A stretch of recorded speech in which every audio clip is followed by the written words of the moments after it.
ihame ry'umunsi. Uko umuvumo w'ubusa udafata ni nako umugisha w'ubusa udafata. Iyo udahagaze mu nzira y'umuvumo, umuvumo ni ugukoraho. Ndavugana n'aba bantu bahoraga bikanga, ese ubu sifite umuvumo, ese ubu nta muvumo ngendaho. Udahagaze mu nzira y'umuvumo, umuvumo ni ugukoraho. Aya ni amahame. Buri kintu cyose mu isi y'umwuka kigira ihame ryacyo. Imigani 26 umurongo wa 2, umva ukuntu Bibiliya ivuze. Bibiliya ivuze ngo nk'uko igishwi kijarajara n'intashya uko iguruka, niko n'umuvumo w'ubusa utagira ufataho. Niko n'umuvumo w'ubusa utagira ufataho. Rimwe na rimwe hari igihe umuntu akuvuma kubeshyera ko wakoze ikintu.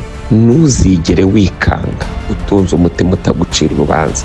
Uwo muvumo nagufata, umeze nk'igishwi kijarajara, umeze nk'intashya iguruka. Uyu munsi wa none niba wajya kugira ubwoba, ryama wisinzirire. Udahagaze mu nzira y'umuvumo, uyu muvumo ntabwo ushobora kugukoraho. Nk'uko igishwi kijarajara, nk'uko intashya iguruka, niko n'umuvumo w'ubusa utagira ufataho.